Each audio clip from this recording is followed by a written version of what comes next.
What is up, guys? My name's the Simeon. My name is Yen. I play The Sims. Did you see what I did there? Alright, guys, so there's a couple things that we need to talk about today, down to the new updates of The Sims 4, as well as Growing Together issues, EA app, and we're going to be talking a little bit about Life by You. So let's just get right into it. So as we know, as the Growing Together had came out, there has been a lot of issues recently that have just been off the walls when it comes down to all the glitches and bugs that Growing Together has come with, as well as the infant update. Well, The Sims 4 has took to Twitter not only to be announcing more about the Growing Together, but Sims Direct Communication also took back to talk about the console feedback form, as well as some updates coming to Growing Together as far as PC and Mac. So we're going to actually get right into that. So regarding the last EA post where the EA community manager posted about the new console update, stating, "We wanted to pop in to provide an update on this. The team has been hard at work reviewing all of your thoughts and concerns provided to us thus far and is actively working to update and further improve your console experience. We truly appreciate all the feedback you've been sharing on these changes. It's abundantly clear that the Sims 4 community feels passionately about the topic, and we're doing our best to ensure the console experience is the best it can be. Thank you again for helping us be providing your great feedback. We truly believe The Sims 4 has the greatest, most passionate fans, and that you're what makes The Sims so great."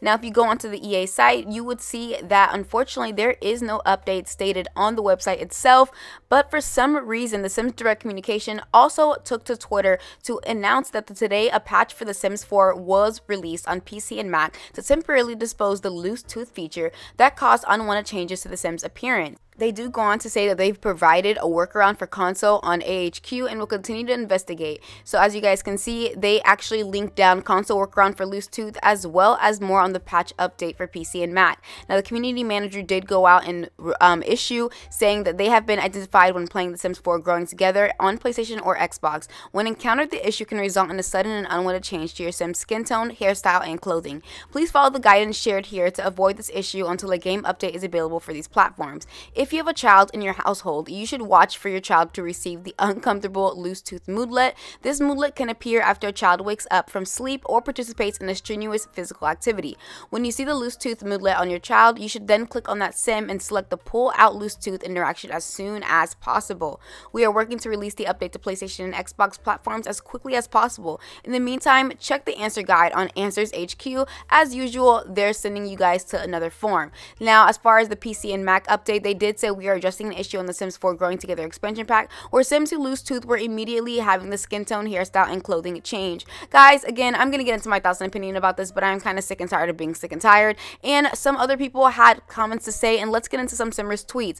Someone by the name of It's Obi Jim said, "So the patch today was disabled the loose tooth bug that's been plaguing everyone, causing they don't know what is causing it and hasn't found a fix. Sigh, no offense, but the way these packs are shoddily QA'd and QC'd is just indefensible." Someone else by the name of Bunny Bana Sims said, "They charge money for their broken games because they know their players would buy them anyway. It's been proven repeatedly. If only their criticism went with actions like speaking with our wallet, maybe the developers would do better." Someone else by the name of Simsil said, "It's temporary to not a big deal. At least they are trying to find new ways to fix bugs and instead of leaving it the game." Someone else by the name of It's Obijin actually had a response by someone by the name of Holloway Simmer, said this, "It's great that they have disabled it, but I worry that they won't bother adding it back again. I'm sure they will, but you never know with The Sims 4. It is messy. You should have play tested it better. I don't get why we as players get bugs that the developers don't." And I'm going to get into that in just a second. I do want to mention that there has been so many modders already out there fixing everything wrong with Growing Together and all the missed opportunities that Growing Together could have came with.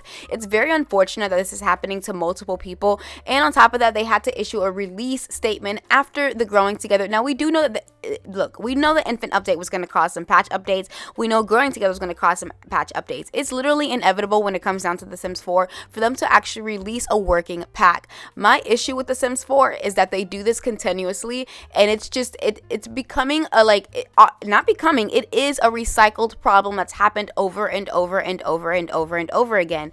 Again, like I said, I already genuinely feel like this expansion pack didn't feel like an expansion pack to me.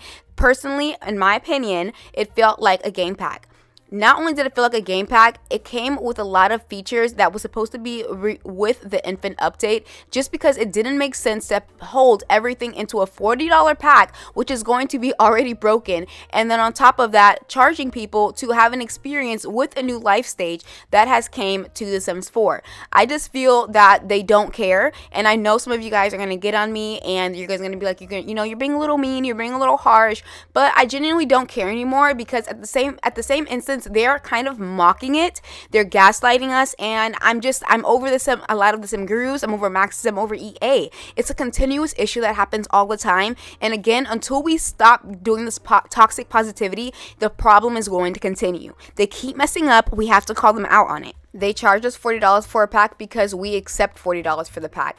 No matter what, now that The Sims 4 is now free, there is always going to be new continuous players finding out about The Sims 4 and willing to try it just because. And they know this. That was the whole purpose and marketing strategy behind having The Sims 4 now be free and just going based off a lot of DLCs on how they make their money. Again, it's a tactic that EA has done and has perfectly strategically worked around to be able to manipulate our minds and thoughts when it comes down to them saying like, look, oh my gosh. Well, at the end of the day, we do know that they only care about quantity over quality, and we've seen it countless times. Now, as I'm talking about quantity over quality, let's talk about the EA app that they actually forced everyone to join. If you are not a Mac user, of course, if you're Mac, you're still able to use Origin, but when it comes down to PC, EA has forced a lot of the players to be downloading the EA app. And if you go on the Sims 4 website, you can see they even have instructions on how to install, and I find this very funny because again, it doesn't work. And someone by the name of AfroCuban said, please help, I prepared, uninstalled, and reinstalled the game, and infants do not show up in my game. There is no option to update my game right now on the EA app. I'm so frustrated. Queer Cryptic said, ever since the EA app for PC launch, I've been having problems running Dragon Age Inquisition, and it's pissing me off. Again, this is not just to The Sims 4, this is all their games on the app. Someone else by the else of Early Child said, I've checked to make sure that my internet connection is good, restarted my phone, and even uninstalled and reinstalled the EA app. Someone else by the name of T. Evans said, I'm still having issues with my game freezing and not responding. I've tried reinstalling the EA app, running it, and everything. It's very unfortunate because, like I said, this is not exclusive just to The Sims 4, but the EA app in general. Other people are still having trouble as far as being forced to join the EA app, and as well as just not properly being able to download it to begin with. With Snoopy saying, while we're on this topic, is EA app logging everyone out all the time too? Now, unfortunately, I did have this issue going on in my game, and you guys can comment down below and let me know if you guys are having this pop up as well when you are playing the new infant or growing together in general. Now, with all that being said so far, I do want to put in my 2 cents, and guys, I just don't know why they're forcing people to join an app when they know that it's broken. It is broken. It's not like, oh, there's little bugs and glitches. No, the EA app is broken countless times, and I just don't understand why they keep promoting it, knowing that not only is their game itself, when it comes down to The Sims 4, broken, but also the app that people are playing on the game. So if the EA app that people are playing on the game is broken, what makes you think everything's going to run smoothly for the game itself? And then on top of that, the game itself has bugs and glitches. Like I said, it's a cycle that they know happens all the time, and then they still continuously to dismiss it or gaslight us or make it seem that it's our fault, or are you guys using mods? Oh, it's your fault. Oh, are you doing this? Oh, it's your fault. No, it's kind of like, fix your effing game. I personally feel like The Sims 4 has told us multiple times in our faces that they don't give an SHIT when it comes down to what they're putting out. Like I said, I know people are going to be like, oh my gosh, the Sim gurus really do care about the game. And maybe some of them genuinely do. Me personally, I feel like there's a way on how you say it, and a lot of things that they say when it comes down to responding back to us is very belittling and condescending, in my personal opinion. You guys let me know down below how you guys feel about some of the sim gurus that have spoken out about different issues and glitches and bugs that have happened within the game. Again, I just feel very gaslighted and felt like that my opinions don't matter, and they also have told us countless times with packs that they have released, such as my wedding stories, high school years, and growing together, that they care about quantity over quality. Again, you guys let me know your thoughts and opinions about that. And speaking of sim gurus, we are actually going to get into a thread that a sim guru has posted, and again, it was quote unquote missed in the live stream. Anyway, let's get right into it. Sim Guru Nova took to Twitter saying, during the live stream I mentioned as a sneaky little base game update, That came alongside growing together in infants that changed the speeds at which Sims of different ages will gain and lose relationship with each other. I present to you these changes in detail. Now, again, I do wish that they would have put more of this into the live stream, because then we would have gotten more out of what we were going to be able to get. Now, again, she does go on to say, first of all, what's changed. Every sim life stage now has different multipliers applied to their relationship gain loss when interacting with other age groups. Relationships between sims of different ages might feel a little bit easier or more difficult to raise or lower. She does go on to say, another thing to note, the multipliers depended on which age is actor target of an interaction. That means the multipliers can be two-sided. Example, child actor speaking to teen target, slower regain skill and kids are uncool, and then teen actor to child target is a big, gain because older cool kid. She does go on to say, starting with simply infants will gain rel much faster with most other ages, but struggle a bit when it comes down to toddlers who are in their own little worlds, teen, young adults who have other priorities, but all rel loses much lower. Infant babble can't offend that much. And as you guys can see, she does go on to put a different image out so that we can actually be able to see infants, toddlers, children, teens, young adults, and elders, and how much they're gaining relationship or losing relationship, and how and at which speed does it actually happen. I did find that very interesting because I completely missed the mark when it came down to this. Like I said, there's like little features here and there that I do think that they should have implemented in the live stream. I don't know why they even held it off for 2 hours and they couldn't just do more. Maybe they were on a time constraint, or maybe EA was so strict they were like, you guys only get 2 minutes of fun, and then back to messing up the Sims 4 game.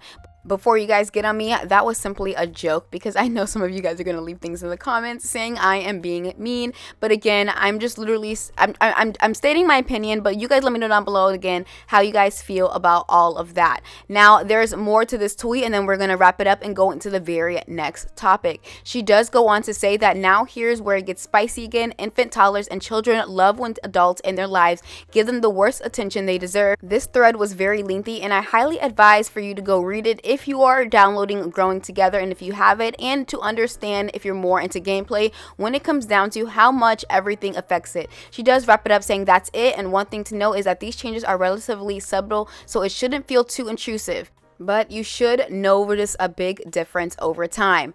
Now, with all that being said, again, we know that a lot of people have felt a lot of different things when it came down to Growing Together, including people feeling like there was a lot of missed opportunities. Again, one of the maps being the biggest issues when it comes down to The Sims 4, and we're actually going to get it on the topic of that, because Twisted Maxi actually posted saying San Sequoia will make for one clean create a world template. And as you guys can see, this is what it looks like point blank.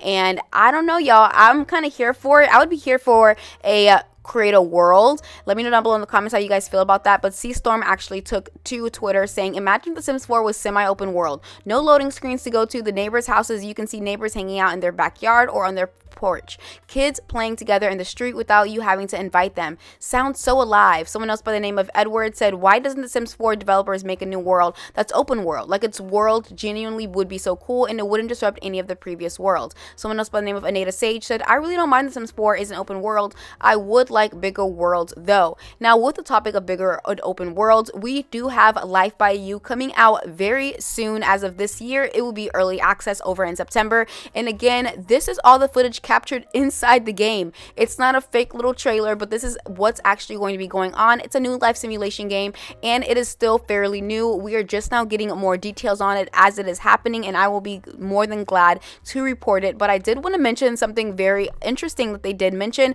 and we're going to get right into it. They did take to Twitter stating that we've loved reading your comments and questions in the past few days. We will continue to answer these leading up to our beyond our early access release, so be sure to drop them below. Here are some answers to start. As you guys can see, they go, when will invites to the private Discord server be sent? The invites will be sent out closer to our early access release to the first 100k pre-orders. Why is pre-order exclusive content only available on Epic? We are trying to make pre-order exclusive content available to across PC gaming storefronts. Currently, only Epic is able to support early access pre-orders. Will Life by You be coming to other platforms? And then goes on to say, we are launching early access for PC on Steam and Epic. We'll share more information when it becomes available. And as you guys can see, if you go onto the Steam site, it is directed towards PC, and I'm very sad as a Mac user, so I'm very much hoping that they end up putting this out for Mac. But with all that being said, including the new Life by You and the new questions you guys have, what, just let me know down below in the comments, as usual, your opinions. I'm very interested as to hear everything, including issues with the EA app, as well as the Sim Direct taking to Twitter to announce the whole patch update, as well as taking a feature out of the infant growing together. Again, I feel like that's kind of messed up when it comes down to, you know, putting a feature in a game, but because it's buggy and glitchy, we're gonna actually take it out. And it is known for The Sims 4 not to put something back in the game. Like, that's not like unheard of, because that's something that they would do. They would say, oh, it's gonna come, it's gonna come, it's gonna come, and never did. I mean, like, we can even put out the spa refresh, for example,